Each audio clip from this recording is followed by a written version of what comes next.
Hello students, क्या हाल चाल? सब मस्त, बढ़िया। कैसी चल रही है पढ़ाई? सुपर। ओके, आज हम लोग डिस्कस करने वाले fields and charges and fields का ही लेक्चर है, जिसके अंदर हम आज परमिटिविटी को डिस्कस करने वाले हैं।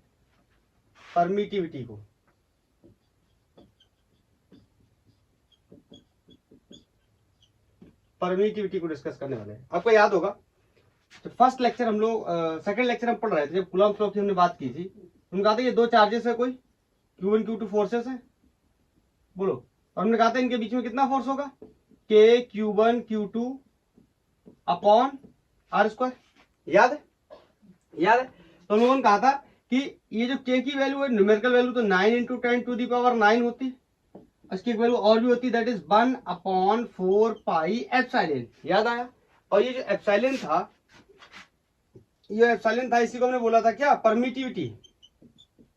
Permittivity of medium. याद आया?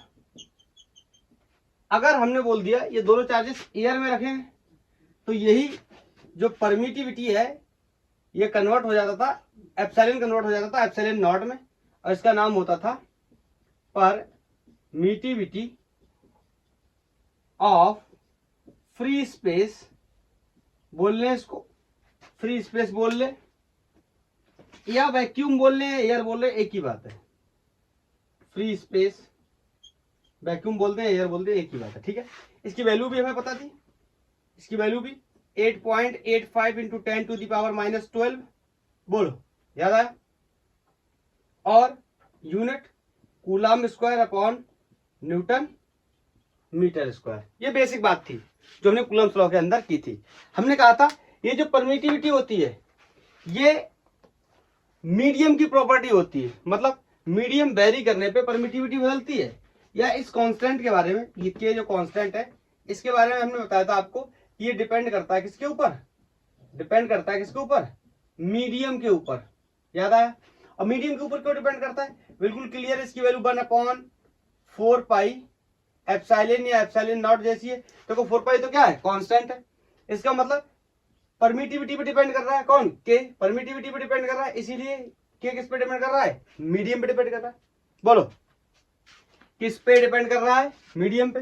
बोलो, क्लियर? तो आज इसी की थोड़ी सी बात करने जा रहे हैं कि क्या होता है परमिटिविटी और क्या होती है रिलेटिव परमिटिविटी, क्या होता है डाइलेक्ट्रिक कांस्टेंट। फिर इसके 2-3 कुछ क्वेश्चन सॉल्व कर लेंगे और इस लेक्चर को कंप्लीट कर देंगे। बोलो, हटाऊं? थोड़ा बहुत कुछ बताने की कोशिश करूंगा, समझना। जैसे मेरे पास ये कोई दो चार्जेस है जो कि एयर में रखे हुए हैं, ठीक है, और हमसे एक शब्द बोला गया था, क्या, परमिटिविटी का मतलब ये होता है कि जब इसके अंदर कोई मीडियम डाला जाएगा, लेट्स से इसके अंदर कोई मीडियम डाल दिया गया, कोई ग्लास है, माइक है, सिलिका है, समझ रहे हो, जेल है, कोई भी मीडियम, वाटर है, ग्लिसरीन है, कोई भी मीडियम डाल दिया गया, तो क्या करेगा, ये जो मीडियम है ये अपनी फील्ड को परमिट करेगा, और इन चार्जेस के द्वारा जो फील्ड बन रही है उसका क्या करेगा, अपोज करेगा। ये बात शायद अभी आपको ना समझ में आ रही हो, थोड़ा सा आपको दिक्कत लग रही हो, धीरे धीरे आपको समझ में आएगी मैं क्या बताने की कोशिश कर रहा हूं। दो चार्जेस हैं, देखो मैं मान रहा हूं कि अभी आपने नहीं पढ़ा है, वो अलग बात है, लेकिन चार्जेस की प्रॉपर्टी होती है कि चार्जेस एक फील्ड बनाते हैं जिसको हम इलेक्ट्रिक फील्ड के नाम से जानते हैं, जो हम नेक्स्ट लेक्चर में हम लोग डिस्कस करने वाले हैं। और हर ये कोई मीडियम है, इसकी भी अपनी क्या कोई फील्ड बना रहा होगा, तो ये जो मीडियम की फील्ड है ये अपनी फील्ड को परमिट कर रहा है स्प्रेड आउट करने के लिए, फैलने के लिए, लेकिन इन दोनों चार्जेस की फील्ड्स की वैल्यू को क्या कर रहा है, कम कर रहा है। इसका मतलब अगर अल्टीमेट समझा जाए तो ये मीडियम आने से इन चार्ज की फील्ड क्या हो रही, कम हो रही है, और फील्ड कम होने का मतलब इन पे फोर्स भी क्या हो रहा है, कम हो रहा है। आगे चल के हम डिस्कस करेंगे कि F = QE होता है, तब तक के लिए आप थोड़ा सा इसको समझिए। QE होता है मतलब force = charge into electric field. E क्या है, इलेक्ट्रिक फील्ड, मतलब इलेक्ट्रिक फील्ड की वैल्यू अगर कम हुई तो बोलो फोर्स की वैल्यू भी क्या होगी, कम। और इलेक्ट्रिक फील्ड की वैल्यू कौन कम कर रहा है, ये मीडियम क्या कर रहा है, इन दोनों चार्जेस के इलेक्ट्रिक फील्ड की वैल्यू को क्या कर रहा है, कम कर रहा है। क्लियर?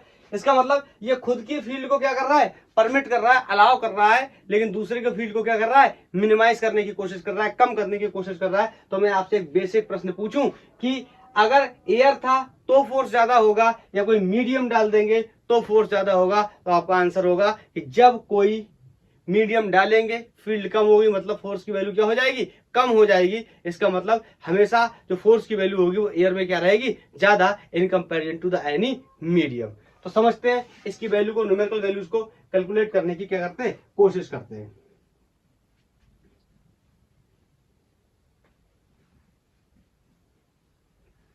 आज का जो लेक्चर है, परमिटिविटी मैंने लिखा हुआ है, लेकिन इसका मैं पूरा नाम अब लिख देता हूं, रिलेटिव परमिटिविटी, या इसी को हम डाई इलेक्ट्रिक कांस्टेंट के नाम से जानते हैं। डाई इलेक्ट्रिक कांस्टेंट भी बोलते हैं इसको। क्या है अभी थोड़ी देर में हम डिस्कस करने वाले। मैं दो केस बना रहा हूं। मैंने बोला ये कोई चार्ज है Q1 और दूसरा ये कोई चार्ज है Q2। इन दोनों को जोड़ा, यहां डिस्टेंस क्या है R है, और यहां पर क्या है, लेट्स से एयर है, कोई भी मीडियम नहीं है, एयर है या फिर वैक्यूम है, एक ही बात है। मैं दूसरा केस बना लेता हूं। यहाँ पे वैल्यू क्या, चार्ज की सेम रख रहा हूं, कुछ कैलकुलेट करना है इस वजह से, और जो डिस्टेंसेस हैं इसको भी क्या रख रहा हूं, सेम, लेकिन यहां पर मैंने कोई क्या डाल दिया, मीडियम डाल दिया।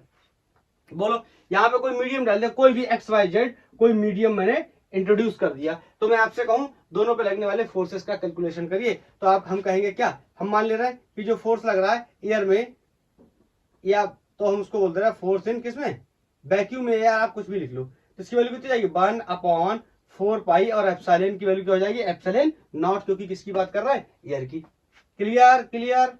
Q1 Q2/r²। बोलो इतना फोर्स लगेगा किसमें, वैक्यूम में या एयर में। और अगर मैं आपसे बोलूं F इक्वल टू, इसको मैं बोल दे रहा हूं फोर्स किसमें, मीडियम में, तो F M से डिनोट कर दे रहा हूं, क्या हो जाएगा 1/4 पाई, और एप्सिलॉन की जगह क्या, एप्सिलॉन नॉट की जगह क्या आ जाएगा, एप्सिलॉन, क्योंकि ये क्या है, मीडियम। अब चाहो तो एप्सिलॉन लिख लो, या एप्सिलॉन M भी लिख दो, मीडियम के लिए कोई भी मीडियम हो सकता है। जनरल रिजल्ट ड्राइव कर रहा है इसलिए यहाँ पे कोई वैल्यू नहीं डाल रहा है, वैसे इसकी वैल्यू अलग अलग मीडियम्स के लिए अलग अलग होती है। ये हो गया Q1 Q2/r²। हमने चार्जेस की वैल्यू और डिस्टेंसेस को क्या रखा है, सेम रखा है, जानबूझ के सेम रखा है, क्योंकि हम कुछ ड्राइव करना चाहते हैं। ये इक्वेशन 1 हो गई, ये इक्वेशन 2 हो गई। बोलो अब मैंने कर दिया इक्वेशन 1/2 कर दिया मैंने, ठीक है, इक्वेशन 1/2 कर दिया, मतलब F force in vacuum upon force in medium. बोलो अब देखो, चाहो तो एक बार पूरी वैल्यू रख के कर लो, चलो बता दे रहा हूं, या समझो, ये चार्ज से चार्ज, डिस्टेंस से डिस्टेंस, 4 पाई से 4 पाई सब एलिमिनेट हो जाएगा। तो बोलो यहाँ पे क्या बचेगा, यहाँ पे क्या बचेगा, क्या बचेगा 1/ε0। थोड़ा सा सही से लिख दूं, या चलो एक लाइन लिख देता हूं, क्या ही फर्क पड़ता है। कुछ लोग कहेंगे बहुत शॉर्ट कर रहे हैं आजकल सर, पता नहीं किस जल्दी में है, किससे मिलना है, और अगर उनसे मिलना भी है तो बाद में लेक्चर ले लेते, पहले उनसे मिल लेते। उनसे मिल लेंगे उनसे, ठीक है। तो ये देखो, ये वैल्यू कैंसिल आउट हो गई। बोलो ये 4 पाई से 4 पाई एलिमिनेट हो गया। यहां पर मैं कह सकता हूं force on the charges in vacuum upon force in that particular medium will be equal to, यहाँ पे क्या बचा 1/ε0, यहाँ बचा 1/ε इन मीडियम। तो ये पलट के ऊपर आ जाएगा। बोलो ये पलट के ऊपर आ गया, तो force in vacuum upon force in medium, ये ऊपर आ जाएगा, ये नीचे आ जाएगा। अरे समझ रहे हो ना, पहला दूसरा तीसरा चौथा मैं बहुत बार बता चुका हूँ, ये पलट के कहाँ आ जाता है, ऊपर आ जाता है। तो ये क्या हो जाएगा, epsilon upon epsilon M, permittivity of medium upon permittivity of free space. बोलो बोलो क्लियर, बोलो क्लियर, बोलो कोई डाउट। यहाँ नीचे विजिबल नहीं होगा तो यहाँ पे अब इसका रिलेशन यहाँ कहीं लिख दूं, कोई दिक्कत तो नहीं,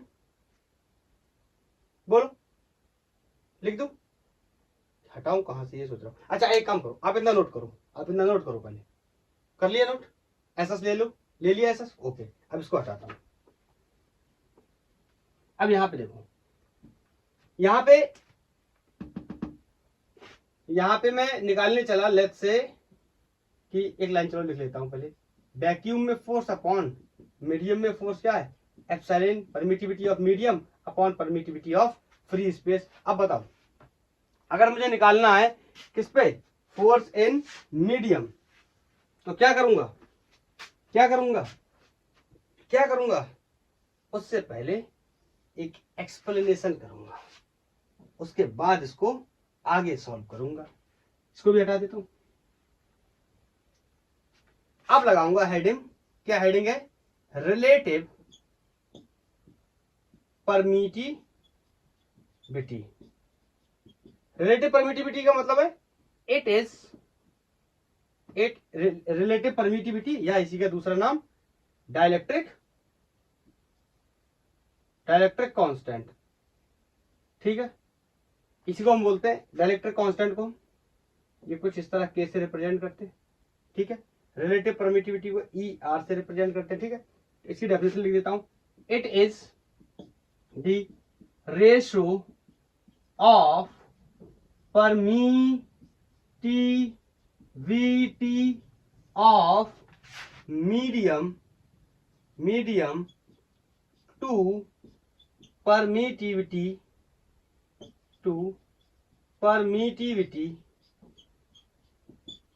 of free space।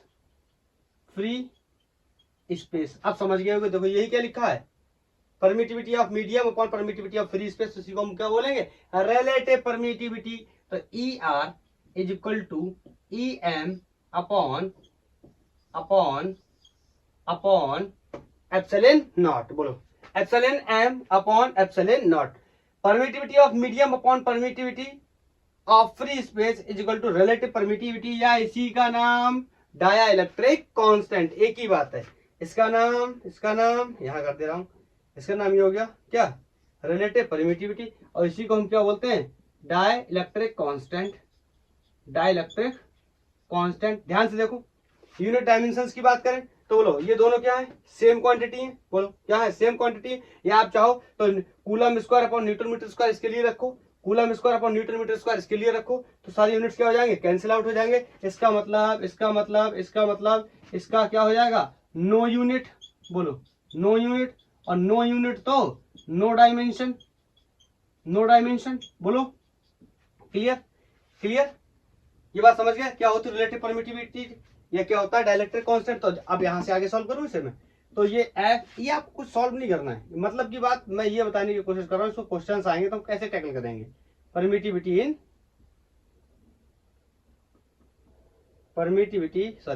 Force in medium, इसी का नाम हमने क्या रख दिया, रिलेटिव परमिटिविटी, या इसी का दूसरा नाम हमने क्या रख दिया, डाइलेक्ट्रिक कांस्टेंट। बोलो क्लियर है। तो अब मैं आपसे पूछूं तो ध्यान से देखो, एक एक चीज को बात कर लेते हैं। अब मैं यहाँ पे रिलेटिव परमिटिविटी में एक्सप्लेन करते हैं, मैं डाइलेक्ट्रिक को रख रहा हूं। तो देखो यहाँ पे फोर्स को इधर ले जाऊंगा, तो यहाँ पे क्या बचेगा, force in vacuum upon dielectric से डिवाइड किया is equal to force in medium. बस यही बात को बताने के लिए ही मैं इतनी देर से आपको ये सारी चीजें बता रहा था। देखो क्या हुआ, हमने प्रूफ भी कर लिया। हमने आपसे एक बात कही थी कि मीडियम डालने पे दोनों चार्जेस के बीच में फोर्स क्या हो जाएगा, कम हो जाएगा। देखो ये बता रहा है कम हो जाएगा। फोर्स इन मीडियम क्या हो जाएगा, वैक्यूम का फोर्स अपॉन 1 अपॉन के, और के क्या है, रिलेटिव परमिटिविटी, या फिर इसी का नाम डाइलेक्ट्रिक कांस्टेंट। बोलो इसका मतलब permittivity of medium with respect to permittivity of free space. बोलो तो पहले से फोर्स क्या हो जाएगा, 1 अपॉन के टाइम्स हो जाएगा। मतलब जितनी वैल्यू के की बढ़ेगी उसी हिसाब से जो फोर्स की वैल्यू घटेगी। के की वैल्यू कब बढ़ेगी, जब मीडियम को बढ़ाएंगे। मीडियम को बढ़ाने का मतलब अलग अलग मीडियम्स के लिए के की वैल्यू क्या होगी, अलग अलग होगी। तो एक बात समझ पाए कि दो चार्जेस के बीच में सबसे मैक्सिमम फोर्स कब होगा, बताओ, जब उन दोनों के बीच में कोई भी मीडियम नहीं होगा। क्या होगी, वैक्यूम होगी या फिर एयर होगा। बोलो तो ये सब हटा रहा हूं, जिसे नोट करना नोट कर ले, ऐसा लेना ऐसा ले ले, आई थिंक ले लिया होगा, हटाऊं, ओके। तो ये जो के की वैल्यू है, के फॉर वाटर, इसकी वैल्यू 80 होती है, 80 होती है। या आप ऐसे भी समझ सकते हो। बोलो अगर मैं कहूं के इक्वल टू क्या होता है, epsilon relative permittivity of medium upon permittivity of free space, इसकी वैल्यू कितनी है 80, इसको इधर मल्टीप्लाई करूंगा कितना हो जाएगा एप्सिलॉन, ये कितना हो जाएगा em। मतलब जो मीडियम की परमिटिविटी, कौन सा मीडियम, अब मीडियम लिख के यहाँ क्या लिख दूं, वाटर, W लिख दूं। वाटर की परमिटिविटी क्या है 80 गुना ज्यादा है किसकी परमिटिविटी के, एयर की परमिटिविटी के। तो बताओ एयर की परमिटिविटी के जब 80 गुना ज्यादा होगी value F equal to 1/4 pi epsilon Q1 Q2 upon R square. तो बताओ जब ये वैल्यू 80 गुना ज्यादा होगी, यहाँ पे यहाँ इसकी जगह क्या रखेंगे एप्सिलॉन मीडियम, और मीडियम की वैल्यू कितनी होगी 80 इंटू एप्सिलॉन नॉट। तो यही तो होगा, कितना टाइम कम हो जाएगा, फोर्स 1/80 टाइम्स रिड्यूस हो जाएगा। और के की वैल्यू फॉर एयर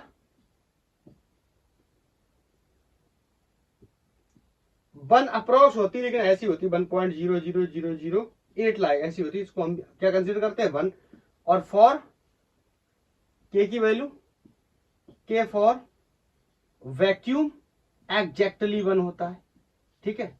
एयर में कुछ वैल्यू अवेलेबल है, मीडियम अवेलेबल है थोड़ा बहुत, इस वजह से हाँ इसको भी नियर अबाउट हम 1 ही कंसीडर करते हैं एयर के लिए या वैक्यूम के लिए, तभी हम एक जैसा क्या कर लेते हैं, ट्रीट कर लेते हैं।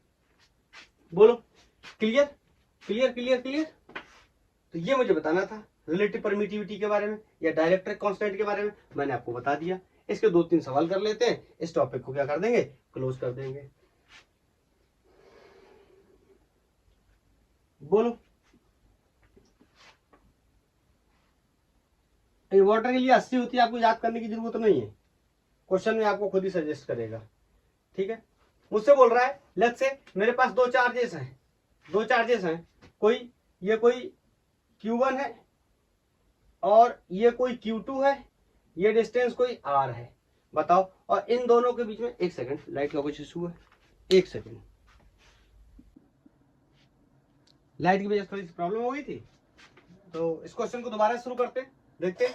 मैंने बोला कि Q1 चार्ज है, Q2 चार्ज है, ये R डिस्टेंस पे रखे हुए और ये सिस्टम एयर में प्लेस्ड है, तो इस पे कितना फोर्स हो जाएगा के Q1 Q2 upon R square, या इसी को हम लिख सकते हैं 1/4 pi epsilon not Q1 Q2 upon R square. बोलो ठीक है। अब इन दोनों चार्जेस को उठा के मैंने किसी मीडियम में रख दिया, लेट्स से ये दोनों चार्जेस को उठा के किसी मीडियम में रख दिया, और इस मीडियम को लेट्स से मैंने बोल दिया ये वाटर में है, ठीक है, वाटर में है, किसी मीडियम में रखे हुए, और इन दोनों चार्जेस की जो बीच की डिस्टेंस है मैं इसको R ही रख रहा हूं।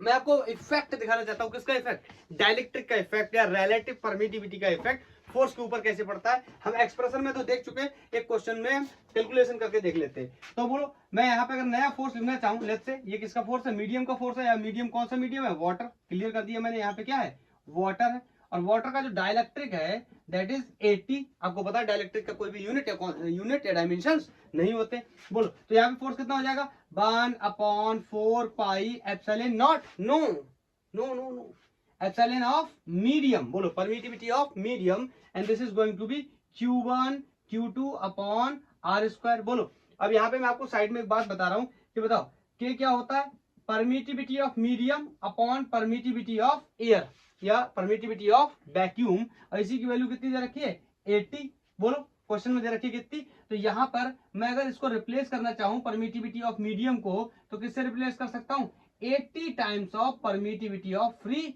स्पेस।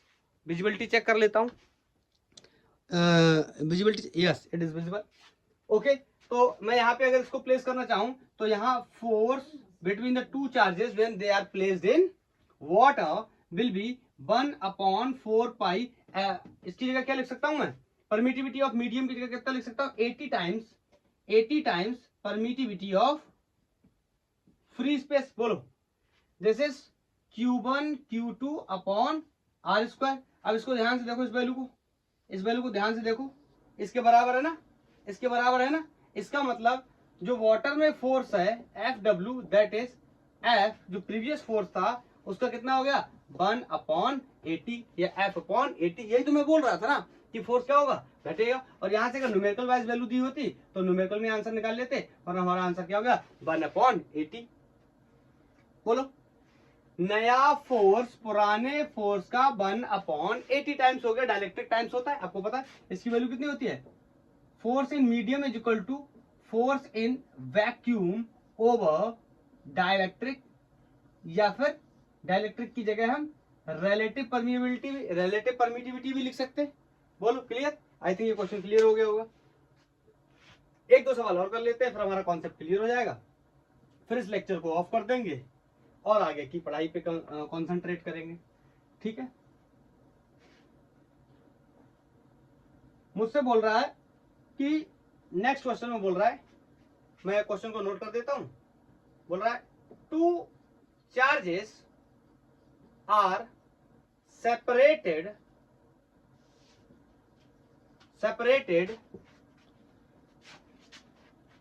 at a distance, कोई डिस्टेंस है, इसकी वैल्यू डी दे रखी, स्मॉल डी है, डिस्टेंस स्मॉल डी। ठीक है, डिस्टेंस स्मॉल डी exert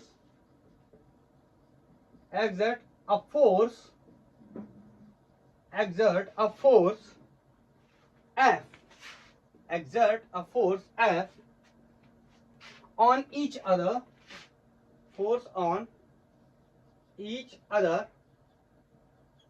एक दूसरे पे F फोर्स लगाते हैं। बोलो,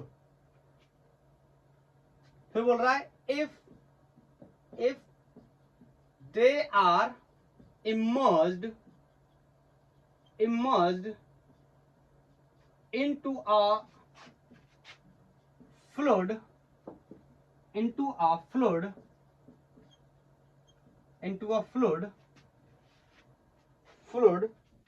of dielectric, इसका डाइलेक्ट्रिक दे रखा है, डाइलेक्ट्रिक कांस्टेंट 2 है। बोलो, फिर कह रहा है देन क्या पूछेगा आपको, फोर्स पूछने वाला है। बोलो, नेट फोर्स या न्यू फोर्स बताना है। और ब्रैकेट में बोल रहा है जो ऑल कंडीशंस हैं, जैसे चार्जेस की, distance between the two charges की, वो क्या है, सेम है। बोलो, if all the conditions are same. बहुत ही इजी क्वेश्चन है, अभी हमने किया था। बोलो, उसी के जैसा क्वेश्चन है, तो इसका आंसर करने के लिए क्या करेंगे, टू चार्जेस हैं, इनको सेपरेटली पहले एयर में रख लेता हूं। बोलो Q1 Q2 और ये डिस्टेंस कोई क्या है R, तो यहाँ पे ये किसमें प्लेस्ड है, एयर में। तो बोलो इन पे फोर्स कितना हो जाएगा, 1/4 pi epsilon not Q1 Q2 upon R²। बोलो, अब इनको किसी एक ऐसे मीडियम में सबमर्ज्ड कर दिया गया या इमर्ज्ड कर दिया गया, बाकी रिमेनिंग चीजों को सेम रखते हुए, मतलब चार्जेस की वैल्यू सेम है, डिस्टेंस की वैल्यू भी सेम है, और उसका डाइलेक्ट्रिक कांस्टेंट 2 दे रखा है, तो नया फोर्स कितना होगा। अब चाहो तो आप पूरा फिर से सॉल्व कर लो, नहीं तो हमें पता है कि जो मीडियम का फोर्स है वो वैक्यूम के फोर्स या एयर के फोर्स का अपॉन 1/k टाइम्स ऑफ किसका होता है, मीडियम का फोर्स होता है। मीडियम का force is 1/k times of force in vacuum. बोलो, तो यहाँ पे मीडियम का फोर्स कितना हो जाएगा, वैक्यूम का फोर्स क्या है, F है। बोलो, F है, और डाइलेक्ट्रिक की वैल्यू कितनी है, 2 है, तो आंसर हो गया F/2। एक बात आपको क्लियर हो गई है कि डाइलेक्ट्रिक इंसर्ट करने पे या कोई मीडियम दो चार्जेस के बीच में प्लेस करने पे या चार्जेस को किसी मीडियम में रखने पे क्या होता है, फोर्स की वैल्यू क्या होती है, कम होती चली जाती। क्यों, क्योंकि परमिटिविटी ऑफ मीडियम की वजह से। क्लियर, परमिटिविटी ऑफ मीडियम का मतलब जो मीडियम होता है वो खुद की फील्ड को जनरेट करता है और अपोज करता है, किसकी फील्ड का, चार्जेस की फील्ड का अपोज करता है। इस वजह से वहां पे जो नेट फोर्स है वो क्या हो जाता है, कम हो जाता है। बोलो, क्लियर। अब जो लोग स्कूल में पढ़ते हैं या बोर्ड्स के लिए प्रिपरेशन कर रहे हैं, वो चाहें तो इस लेक्चर को यहीं पे ऑफ कर सकते हैं, क्योंकि जो नेक्स्ट क्वेश्चन होने वाला है दैट इज टोटली या purely based on the neat and IIT, क्योंकि उसमें कई सारे कॉन्सेप्ट लगने वाले हैं, तो मे बी वैसे तो कोई प्रॉब्लम नहीं है। आप 12th में आ गए हो तो 11th आप पूरा पढ़ के आए होगे। 11th, हाँ 11th सुना सुना सा लग रहा है, तो कर लेते हैं क्वेश्चन, देखते हैं क्या है। अगर समझ आता तो अच्छी बात है, नहीं आता है तो फिर से 11th पढ़ेंगे और फिर समझेंगे। नहीं समझ आता तो अच्छी बात नहीं है, समझ आना चाहिए। वैसे मैं अपना पूरा प्रयास करूंगा। बोलो, पहले मैं क्वेश्चन को लिख दूं, पॉज करके मैं क्वेश्चन को लिख देता हूं, नहीं तो टाइम जाएगा। ये क्वेश्चन है, बोल रहा है two identical charge spheres are suspended by a string of equal length. The string makes 30 degree with each other when suspended in liquid of density 0.8 gram per centimeter cube. The angle remains same if the density of the material of the sphere is 1.6 gram per centimeter cube, then the dielectric constant of the liquid is. Explanation question का पहले मैं आपको बताता हूं। बोल रहा है दो चार्जेस है, पहले हमने उनको एयर में सस्पेंड किया हुआ, लटकाया हुआ है, तो उन पे कोई फोर्स नहीं, तो उन पे कोई ना कोई फोर्स लगता होगा ऑफकोर्स। और बोल रहा है फिर हमने उसको एक लिक्विड में सबमर्ज किया है, लिक्विड में सस्पेंड किया उन बॉल्स को, तो एंगल को सेम रखते हुए, और जो स्फीयर है उसकी डेंसिटी है, उस स्फीयर की मटेरियल की डेंसिटी 1.6 है, तो हमें डाइलेक्ट्रिक कांस्टेंट की वैल्यू बताइए। डाइलेक्ट्रिक कांस्टेंट का मतलब रिलेटिव परमिटिविटी की वैल्यू बताइए। कैसे करेंगे, कैसे करेंगे, बनाते जो बोल रहा है, पहले क्वेश्चन को फॉलो करते। और डाइलेक्ट्रिक कांस्टेंट जो है उसकी वैल्यू जो हमें दी है, 4 आएगा, 3 आएगा, 2 आएगा, 1 आएगा। तो लेट्स से ये एक मैंने कोई रूफ बना लिया, कहीं से हमें बॉल्स को हैंग कराना है, और मैंने एक बॉल ये इस तरीके से हैंग कराया और दूसरा बॉल इस तरीके से हैंग कराया, ठीक है। और चार्जेस के बारे में कोई आइडिया नहीं दे रहा है, तो हम मान ले रहे हैं लेट्स से इस पे कोई क्या चार्ज होगा, Q1 चार्ज होगा, और इस पे कोई चार्ज होगा, Q2 चार्ज होगा। इनके बीच में एंगल कोई दे रहा है कितना, 30 डिग्री, तो 30 डिग्री लिख लेते हैं, या थीटा भी लिख सकते हैं, एक जनरल एक्सप्रेशन ड्राइव करके उसके बाद वैल्यूज को पुट कर देंगे, ताकि और अगर इस प्रकार के क्वेश्चन बनते हैं तो हम उनको कैसे सॉल्व कर सकते हैं, ठीक है। तो बताओ, मैं आपसे एक दो बात पूछता हूं यहाँ पे, बोलो, अगर मैं आपसे बोलूं कि इसका इस बॉल स्फीयर के ऊपर कुछ ना कुछ मास भी होगा, इस स्फीयर का अपना कुछ मास भी होगा, दोनों स्फीयर का होगा ऑफ कोर्स, तो ये एक पे किसी एक पे कंसीडर करते हैं, तो बोलो ये दोनों लाइक चार्जेस हैं, एक दूसरे को क्या करेंगे, रिपल करेंगे। तो आप किसी पे बना लो, चाहे इधर बना लो डायग्राम, चाहे इधर बना लो, एफबीडी बोलते हैं, फ्री बॉडी डायग्राम। तो मैंने मान लिया इसको ऐसे रिपल कर रहे होंगे F4 से, बोलो, तो F4 से रिपल कर रहा होगा, इसका कुछ मास होगा, तो नीचे की तरफ से कुछ ना कुछ वेट होगा, लेट्स से कंसीडर कर लिया मैंने, कोई क्या होगा, mg वेट होगा। आइडेंटिकल है, क्वेश्चन में मेंशन किया है कि साइज कैसा है, आइडेंटिकल साइज, इसका मतलब मासेस क्या होंगे, सेम होंगे। बोलो, तो इसके लिए बैलेंस करने के लिए ऊपर कोई आ रहा होगा, कौन, नॉर्मल रिएक्शन। अब आप कहोगे ये क्या है, ये हम लोग Newton's law of motion class 11th भूली बिसरी यादें वहां डिस्कस कर चुके हैं। अगर आपको पता तो अच्छी बात, नहीं पता तो आप जाइए पढ़ाई करके आइए, ठीक है, नहीं तो आपको ये समझ नहीं आएगा। और अगर आप फिर भी समझना चाहते हैं तो आप थोड़ा प्रयास करिए, हो सकता है आपको समझ आ जाए, ठीक है। तो आप बताओ, ये तो हमने पढ़ा हुआ कि जेड वाले कोण बराबर होते हैं, ये तो पढ़ाई है ना, जेड वाले कोण बराबर होते हैं, ये तो हमने पढ़ाई हुआ ही है। बताओ, अच्छा देखो, ये रस्सी है, कोई स्ट्रिंग है, तो इसमें ऑफकोर्स एक क्या लग रहा होगा, टेंशन लग रहा होगा, बोलो, टेंशन लग रहा होगा। और ये टेंशन, ये बताओ, ये एंगल 30, तो ये एंगल भी कितना हो जाएगा, 30। ये वाले एंगल्स तो बराबर होते हैं, यहाँ पे समझो ऐसे करके, ये ऐसे ही तो है, ये वाले एंगल्स क्या होते हैं, सेम। मैं इनको ऐसे बोलता हूँ, जेड वाले कोण बराबर होते हैं, ठीक है। तो यहाँ पे ये 30, तो बताओ इसके दो कंपोनेंट बन जाएंगे। कंपोनेंट तो बनाने आते हैं, आपका होगा कंपोनेंट कैसे बनेंगे, कंपोनेंट भी वैसे ही बनते हैं, कैसे, हमने वेक्टर में जैसे सीखे थे। तो यहाँ कंपोनेंट आ जाएगा, बोलो क्या, बोलो क्या आ जाएगा, ठीका, ठीका क्या इस साइड में आ जाएगा, ठीका कॉस थीटा, या सॉरी नॉर्मल रिएक्शन नहीं बोलना चाहिए था मुझे, यहाँ पे जमीन से कांटेक्ट में टच नहीं है तो नॉर्मल रिएक्शन नहीं है, सॉरी, ओके। तो यहाँ से 30 डिग्री, तो इस टेंशन के दो कंपोनेंट आने वाले हैं, एक तो इस साइड में आने वाला है, that is T cos theta, यहाँ से एंगल लिया है, यहाँ से एंगल लेते हैं टी कॉस थीटा, ये वाला क्या आ गया, टी साइन थीटा। हाँ एक सेकंड बता दे रहा हूँ, अगर ये इस तरीके से रखा होता किसी जगह पे तो नॉर्मल रिएक्शन लग रहा होता, ठीक है, क्योंकि ये रखा हुआ नहीं, हैंग कर रहा है, तो यहाँ पे नॉर्मल रिएक्शन की बात नहीं कर सकते, ठीक है। तो अब यहाँ पे कुछ चीजें बैलेंस कर लेता हूँ, बैलेंस कर लेता हूँ, क्या बैलेंस कर सकता हूँ, बोलो। यहाँ से अब देखो इक्विलिब्रियम में है, किधर भी मूव नहीं कर रहा है, मतलब नॉन एक्सेलरेटेड फ्लो में मूव तो कर सकता था, लेकिन कांस्टेंट वेलोसिटी के साथ मूव करता तो भी इक्विलिब्रियम में होता। तो उन चीजों को ज्यादा ना फोकस करके मैं सीधा बता दे रहा हूँ, इसमें नेट फोर्स क्या है, जीरो है इक्विलिब्रियम में। तो मैं कह सकता हूँ सारे फोर्सेस क्या होंगे, एक दूसरे के बराबर। बताओ एम जी को कौन बैलेंस कर रहा होगा, टी कॉस थीटा। बताओ ये नीचे हैंग कर रहा है तो ऊपर कौन रोक रहा होगा, टी कॉस थीटा। ये राइट साइड में कौन लग रहा है, टी साइन थीटा। तो इसको कौन बैलेंस कर रहा होगा, इलेक्ट्रोस्टैटिक फोर्स, इसकी वैल्यू क्या है, एफ या के क्यू अपॉन के क्यू1 क्यू2 अपॉन आर स्क्वायर। तो मैं यहां से एक बात लिख सकता हूं कि F will be equal to T sine theta. बोलो इक्वेशन फर्स्ट।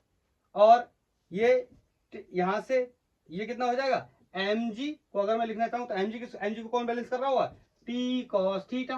बोलो इसमें तो कोई दिक्कत होनी नहीं चाहिए। बोलो अगर इक्वेशन 1/2 कर लूं तो क्या हो जाएगा, यहां से एफ अपॉन इक्वेशन 1/2 कर रहा हूं तो यहां से हो जाएगा एफ अपॉन एम जी। बोलो टी से टी क्या हो जाएगा, कैंसिल। और साइन अपॉन कॉस क्या होता है, टेन थीटा। एक बात मुझे पता चल गई कि जो एंगल है उसकी value tan theta equal to F upon M G है। कब, जब ये किस में रखा है, ईयर में रखा हुआ है। बोलो तो ये इक्वेशन, अब मैं इसको हटा रहा हूं क्योंकि मेरे पास जगह की कमी पड़ जाएगी। या आपने क्वेश्चन अगर नोट कर लिया तो मैं क्वेश्चन को हटा दे रहा हूं। मुझे डेंसिटीज की रिक्वायरमेंट पड़ेगी तो मैं डेंसिटीज की वैल्यू को अगर लिख लूं कहीं पे तो मैं इसको आराम से हटा सकता हूं। डेंसिटी ऑफ लिक्विड इज 0.8 ग्राम पर सेंटीमीटर क्यूब और डेंसिटी ऑफ मटेरियल इज 1.6 ग्राम पर सेंटीमीटर क्यूब। अब मैं इस क्वेश्चन को हटा दे रहा हूं, बाकी मैंने पढ़ा हुआ है कि बाकी एंगल्स ने फिर से क्या रखना है, सेम रखना है। हाँ इसके ऑप्शंस को रहने देता हूं, इनकी हमें जरूरत पड़ने वाली है। एंगल्स को सेम रखना है, लेकिन अब इन स्फीयर्स को किसी फ्लूइड या किसी लिक्विड में डुबोना है। तो ये इसका पहला डायग्राम मैंने यहाँ बना लिया, दूसरा डायग्राम मैं इसका यहाँ बनाता हूँ, सोल्यूशन इधर बना दूंगा। ठीक है, तो यहाँ पे मैंने फिर से बना लिया और फिर से मैंने क्या कर लिया, दो बॉल्स को ले लिया। यहाँ पे लेट्स से भाई एम मास का बॉल है जिसपे चार्ज Q1 है, यहाँ पे M2 मास का बॉल है जिसका चार्ज Q2 है। ठीक है, तो जैसे मैंने यहाँ पे Q1 Q2 लिखा था, यहाँ पे भी लिख दे रहा हूँ क्या, Q1 Q2। बोलो मासेस M1 M2 या M रख लो, दोनों identical, not M1 M2, M रखना पड़ेगा आइडेंटिकल साइज के। ठीक है, हाँ इन दोनों के बीच में एंगल जो है वो सेम है, थीटा, या इसी की वैल्यू हमें क्वेश्चन में गिवन है कितनी, 30, बाद में रख लेंगे। तो बोलो लेकिन अब इसके साथ प्रॉब्लम क्या है ना, अब इस क्वेश्चन के साथ प्रॉब्लम ये है कि ये क्वेश्चन, मैं थोड़ा सा यहाँ पे समझ लूँ ना, ऐसे करके यहाँ पे नीचे पानी भर दे रहा हूँ, नहीं तो ऊपर ड्राइंग करूंगा तो दिक्कत होगी। यहाँ पे कोई लिक्विड भरा हुआ है और उस लिक्विड की रिलेटिव परमिटिविटी कितनी होगी, या डाइलेक्ट्रिक, एक ही बात है, कितना होगा ये हमें बताना है। तो बताओ फिर से मैं कहूंगा क्या कि यहाँ पे लग रहा होगा कोई क्या टेंशन। बोलो ये वाला चार्ज इस पे फोर्स लगा रहा होगा इस साइड में, ये वाला चार्ज इस पे फोर्स लगा रहा होगा इस साइड में, तो एक ही साइड कंसीडर कर लेते हैं। लेट्स से यहाँ पे एक फोर्स लग रहा होगा एफ। बोलो और ये एफ डैश होगा। आपको पता है कि जब चार्जेस किसमें आएंगे, किसी मीडियम में, तो फोर्स की वैल्यू क्या होगी, चेंज हो जाएगी। हमें पता कितनी चेंज हो जाती है, F equal to F medium equal to force in vacuum upon dielectric की वैल्यू। हाँ डाइलेक्ट्रिक की हमें निकालनी है। अब बताओ यहाँ पे टेंशन टी है, बोलो फिर से मैं बना दूं इस तरीके से, तो बोलो नीचे की तरफ यहाँ पे कौन लग रहा होगा, फिर से एम जी। बोलो नीचे की तरफ कौन लग रहा होगा, वेट लग रहा होगा। वेट भी क्या होता है, फोर्स होता है। बोलो क्लियर। तो यहाँ पे मैं फिर से बोलूं, यार ये एंगल थीटा, तो ये एंगल भी कितना हो गया, थीटा। तो फिर से इसके दो कंपोनेंट बन गए, यहाँ पे टी कॉस थीटा। बोलो बोलो टी कॉस थीटा। अब यहाँ पे ध्यान रखने वाली बात ये कि अब इसकी जो वैल्यू होगी वो इस टेंशन के बराबर नहीं होगी। क्यों, क्योंकि पहले जब ये एयर में था तो ये टेंशन टी लग रहा था, लेकिन जब ये किसी लिक्विड में या किसी फ्लूइड में इमर्ज किया गया है तो हमें एक बात और भी पता है कि अब इस पे ऊपर की तरफ एक फोर्स काम करेगा जिसे हम अपथ्रस्ट या बायंसी फोर्स के नाम से भी जानते हैं। तो इसकी वैल्यू को क्या करेगा, चेंज कर देगा, टी डैश हो जाएगा। अब ये बात शायद मैं आपको ज्यादा इसलिए नहीं बता रहा हूं क्योंकि अगर आपको ये बात पता है, देखो बताओ किसी चीज को अगर मैं हवा में उठाऊं और किसी चीज को अगर मैं पानी में उठाऊं तो बताओ कहां लाइटर होता है, पानी में उठाना लाइटर होता है। क्यों, हल्का महसूस कहां होता है, पानी में। क्योंकि एक तो हम उठा रहे हैं ऊपर की तरफ और एक फोर्स लग रहा है बायंसी की तरफ। बायंसी लग रहा है कहां, ऊपर की तरफ। ऑफ थ्रस्ट कहां लग रहा है, ऊपर की तरफ। तो कितने फोर्स होगा ऊपर की तरफ, दो। कहां, पानी के अंदर। एक हमारा फोर्स और एक अपथ्रस्ट या बायंसी, दो फोर्सेस हो गए ऊपर की तरफ। और नीचे की तरफ सिर्फ कौन बचा, वेट। लेकिन जब वो हवा में है तो हवा का जो बायंसी फोर्स है, अपथ्रस्ट होता है, उसे हम नेग्लेक्सिबल मान लेते हैं, तो सिर्फ हमें उठाना पड़ता है। तो बताओ दो लोग मिलकर उठा रहे हैं तब हल्का महसूस होगा पानी में। इसी वजह से यहाँ पे जब दो फोर्सेस ऊपर की तरफ लगने लगे तो ये टेंशन अब टी न रह गए, टी से कुछ नया टेंशन आ जाएगा। इसकी वैल्यू हमने कोई बोल दी क्या है, टी डैश है। बोलो क्लियर। तो अब यहाँ इसका पहला कंपोनेंट इधर बना टी कॉस थीटा या टी डैश कॉस थीटा, तो यहाँ पे बन जाएगा नेक्स्ट कंपोनेंट, बोलो क्या बन जाएगा, टी डैश साइन थीटा। अब आप मुद्दे की बात समझो, तो मैं फिर से लिखने जाऊंगा ना तो इसमें पता क्या चेंज आएगा, ये एफ नहीं रह जाएगा, एफ डैश हो जाएगा, और ये एम जी ये एम जी ये एम जी नहीं होगा, क्योंकि ये एम जी तब था जब इसका वेट कहाँ हैंग कर रहा था, नीचे की तरफ, लेकिन उस समय ऊपर की तरफ फोर्स कौन था, टी कॉस थीटा, लेकिन अब ऊपर की तरफ दो फोर्सेस है, तो पहले मैं इसका वर्टिकल इक्विलिब्रियम बनाता हूँ, वर्टिकल मतलब वाई डायरेक्शन में इक्विलिब्रियम बनाता हूँ। तो बताओ टी डैश कॉस थीटा ऊपर की तरफ है, और ऊपर की तरफ कौन है, अब थ्रस्ट या बायंसी, और ये किसको मिलकर बैलेंस कर रहा है, एमजी को। मेरे हिसाब से कोई दिक्कत नहीं होनी चाहिए इसमें, आपको बोल, इसमें आपको कोई प्रॉब्लम नहीं होनी चाहिए। तो यहां से अगर मैं लिखना चाहूं कि टी डैश कॉस थीटा की वैल्यू, तो बताओ कितनी हो जाएगी, एम जी माइनस अब थ्रस्ट या बायंसी। बोलो क्लियर है, I think should be clear, बोलो क्लियर है, क्लियर होना भी चाहिए। ये ऑप्शंस को इधर मैनेज कर दे रहा हूँ, option A, option B, option C, option D, ये है 4, ये है 2, ये है 3 और ये है 1। बोलो क्लियर, ये बात क्लियर है। अब मैं दूसरा इक्वेशन बनाने चला, जो कि बन जाएगा क्या, F dash will be equal to T dash sine theta. बोलो ये इक्वेशन बन गया मेरा 2, और ये इक्वेशन बन गया मेरा 1।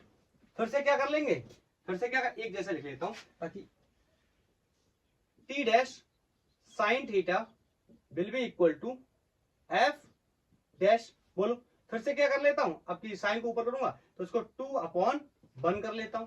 बताओ ये ऊपर रहेगा और ये क्या रहेगा नीचे, तो पहले तो टी डैश से टी डैश क्या हो जाएगा, एलिमिनेट, तो साइन, एक लाइन लिख लेता हूं, sine theta upon cos theta will be equal to, ये वाली वैल्यू क्या रहेगी ऊपर, बोलो एफ डैश, और नीचे क्या हो जाएगा, एम जी माइनस अब थ्रस्ट या बायंसी। बोलो अब थ्रस्ट या बायंसी। क्लियर है, क्लियर है। तो इसको आगे अगर मैं सॉल्व करूं तो ये फोटो हटा दूं क्या ये फोटो हटा दूं, अब हटा देता हूं, ये वाली फोटो आपने बना ली होगी, आपने अगर सोल्यूशन नहीं बनाया तो आप इसको बना लो। क्लियर है, या वो वाला हटा दूं, यही वाला हटा देता हूं, ठीक है, ये वाला मैंने हटा दिया। अब आगे देखते हैं, तो बताओ यहां से जो टेन थीटा है उसकी वैल्यू कितनी आ गई, F dash upon M G, और हम चाहें तो एफ डैश की वैल्यू भी लिख सकते हैं। हमें पता है कि एफ इन मीडियम क्या होता है, एफ इन वैक्यूम अपॉन डाइलेक्ट्रिक कांस्टेंट, अगर हमें जरूरत पड़ती है तो हम इसको भी ऐसे भी लिख लेंगे। हाँ अब मुद्दे की बात समझना, यहाँ पे क्या है, माइनस यू अपथ्रस्ट।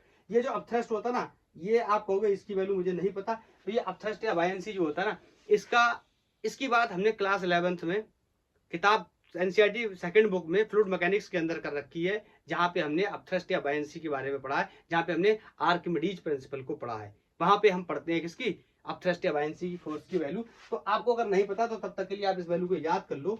इसकी वैल्यू होती है रो वी जी। कैसे होती है, अब ये सवाल मुझसे आप नहीं पूछ सकते, आप 11th में या तो पढ़े, तब हम वहां पे आपको अब मैं क्लियर करके बता सकता हूं। हाँ इसमें समझना, इसमें क्या होता है, इसमें ये होता है डेंसिटी ऑफ, सॉरी ये इसमें थोड़ा सा डिफरेंस करके दूर दूर करके लिखता हूं, तो मैं आपको बताता हूं, वी रो जी, ये वॉल्यूम होता है सबमर्ज्ड, मतलब डूबा हुआ वॉल्यूम। क्लियर है, ये होता है डेंसिटी ऑफ फ्लूइड या लिक्विड, और जी क्या है, acceleration due to gravity, acceleration due to gravity. और इस वैल्यू को मैं इधर लिख लेता हूं, F upon M G will be equal to tan theta, क्योंकि ये भी हटाना पड़ेगा तभी सॉल्व हो पाएगा, जगह चाहिए होगी मुझे। बोलो तो अगर अब मैं लिखना चाहूं यहां पे, तो मैं लिख सकता हूं क्या, tan theta will be equal to F dash upon M G minus rho liquid V का मतलब वॉल्यूम, वी क्या होता है, वॉल्यूम कैसा, सबमर्ज्ड, डूबा हुआ वॉल्यूम, जितना पार्ट डूबा हुआ, ये इस केस में हमारे पूरे ही स्फीयर क्या है, सबमर्ज्ड है। बताओ अब ये mg है, ये रो वी जी टाइप से, तो अगर इनको एक जैसा कर लें तो ज्यादा बेहतर होगा। बोलो इनको एक जैसा कर लें तो एक जैसा कैसे कर सकते हैं, आपको पता है क्या, डेंसिटी क्या होता है, मास अपॉन वॉल्यूम, मास पर यूनिट वॉल्यूम। तो यहां से अगर हम चाहें तो मास को क्या लिख सकते हैं, वी, तो जी सॉरी रो वी, रो माने डेंसिटी और वी माने वॉल्यूम। तो बताओ यहाँ मास, ये मास किसका है, ये मास स्फीयर का है, तो ये डेंसिटी भी किसकी आने वाली है, स्फीयर की आने वाली है। बोलो या आप चाहो तो मीडियम भी लिख सकते हो, बोलो स्फीयर की आने वाली है, ठीक, और ये वॉल्यूम भी किसका आने वाला है, स्फीयर का आने वाला है। बोलो तो यहाँ पे रखने चला मैं, तो यहाँ से हो जाएगा tan theta equal to F dash upon M की जगह क्या रख सकता हूँ, मास की जगह डेंसिटी इंटू वॉल्यूम। तो ये हो जाएगा डेंसिटी ऑफ, बोलो density of, density of, density of, density of sphere into G minus density of liquid. बोलो यार एक चीज रहेगी, एक चीज रहेगी, एक चीज रहेगी, density of sphere into volume of sphere, और यहाँ पे माइनस डेंसिटी ऑफ लिक्विड और वॉल्यूम ऑफ स्फीयर। स्फीयर ही है, सबमर्ज्ड है। कौन सबमर्ज्ड है? स्फीयर है इस केस में। और ये आ गया क्या, जी। बोलो क्लियर। और यहाँ पे फिर से एक चीज रहेगी, यहाँ पे ग्रेविटी भी तो होगी, ये वाली, ये जो जी रह गई थी। अब यहाँ से आप ध्यान से देखो, तो इसमें से हम किसको कॉमन कर सकते हैं, वॉल्यूम को और ग्रेविटी को। एक्सेलरेशन ड्यू टू ग्रेविटी और वॉल्यूम को हम क्या कर सकते हैं, कॉमन कर सकते हैं। बोलो करूं कॉमन? तो यहाँ से मुझे हटना पड़ेगा थोड़ा बहुत तभी।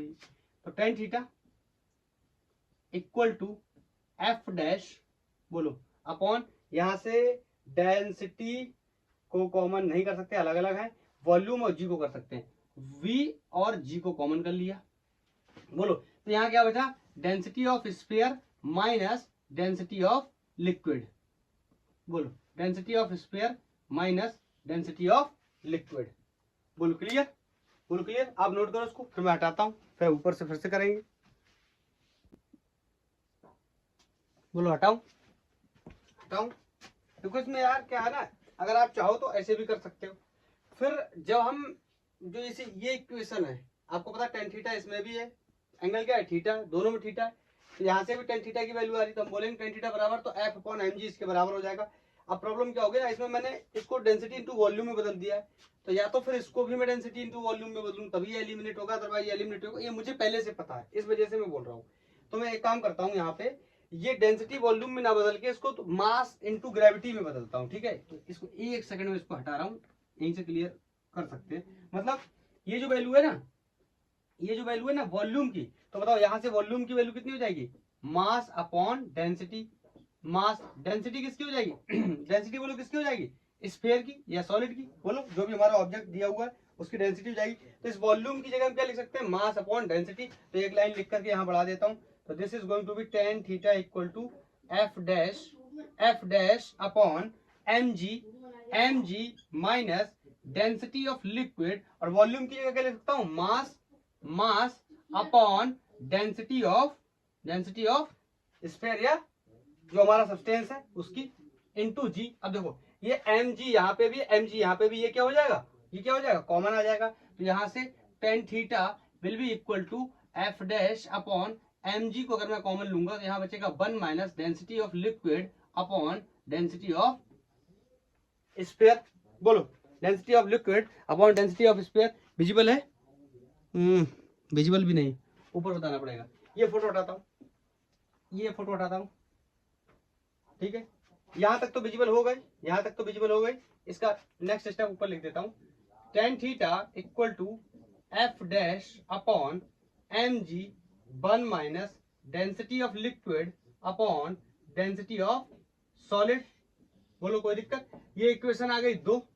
बोलो क्लियर है? ये इक्वेशन आ गई 2 और ये इक्वेशन थी हमारी फर्स्ट। अब इन दोनों को क्या कर लेंगे, कंपेयर कर लेंगे। क्यों? क्योंकि एंगल दोनों केसेस में क्या है, सेम है। टेन थीटा यहाँ पे भी टेन थीटा, तो जब ये टेन थीटा के बराबर है, टेन थीटा इसके बराबर, तो एफ अपॉन एम जी किसके बराबर हो जाएगा, इस वैल्यू के बराबर हो जाएगा। बोलो आगे सॉल्व करूं, आगे सॉल्व करूं, ये हटा रहा हूं, ठीक है, ये हटा रहा हूं। तो यहां से बोलो मैं लिख सकता हूं क्या, from equation first and second, ये फर्स्ट है ये सेकंड है, तो F upon M G will be equal to, बोलो एफ डैश को ही क्या लिख सकता हूँ, एफ डैश को ही एफ अपॉन के भी लिख सकता हूँ। तो यहाँ पे लिख देता हूँ एफ अपॉन के, और बोलो यहाँ पे क्या है, M G 1 minus density of liquid upon density of substance जो हमारा सॉलिड है उसकी डेंसिटी या स्फीयर की डेंसिटी। तो बोलो यहाँ से ये एलिमिनेट हो गया, यहाँ से ये भी क्या हो गया, एलिमिनेट हो गया, तो क्या इधर चला जाएगा, बोलो क्या इधर चला जाएगा, तो इसकी वैल्यू कितनी हो जाएगी, बोलो इसकी वैल्यू कितनी हो जाएगी, कितनी हो जाएगी, बोलो। तो यहाँ से के को इधर लाऊंगा तो के इक्वल टू, के इधर आ गया तो यहाँ कुछ नहीं, तो यहाँ बचा 1, बोलो upon 1 minus density of liquid upon density of sphere या सॉलिड, जो भी हमारा क्या ऑब्जेक्ट है, ये निकल के आ गया।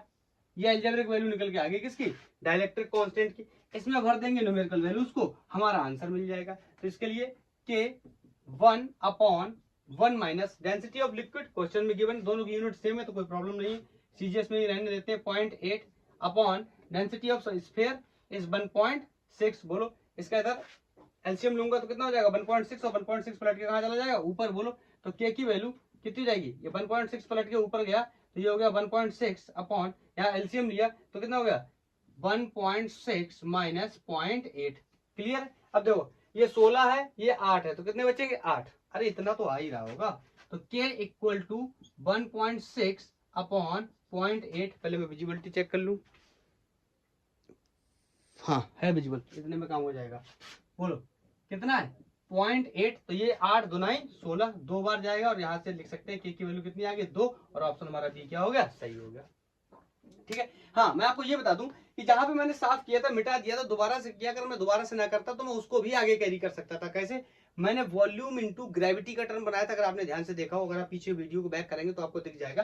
तो इस वाले केस में भी ये जो मास दे रखा है ना, इसको भी हम रिप्लेस कर सकते हैं किससे, मास, इसको हम density equal to mass per unit volume होता है, तो यहाँ से हमें मास को रिप्लेस करना होगा तो किससे रिप्लेस करेंगे, डेंसिटी इनटू वॉल्यूम से। तो यहाँ पे मास की जगह कितना रख देंगे वी जी, बोलो मास की जगह कितना रख देंगे रो वी, तो रो वी जी हो जाएगा यहाँ पे। तो ये बोलो रो वी जी हो जाएगा। अब यहाँ पे देखना पड़ेगा हमें कि डेंसिटी किसकी लेंगे, बोलो यहाँ पे ये चीज थोड़ा सा ध्यान रखना पड़ेगा। डेंसिटी मास कौन है, स्फीयर है, और स्फीयर के लिए क्या लेंगे, डेंसिटी ऑफ स्फीयर। ऐसे बोलो क्लियर।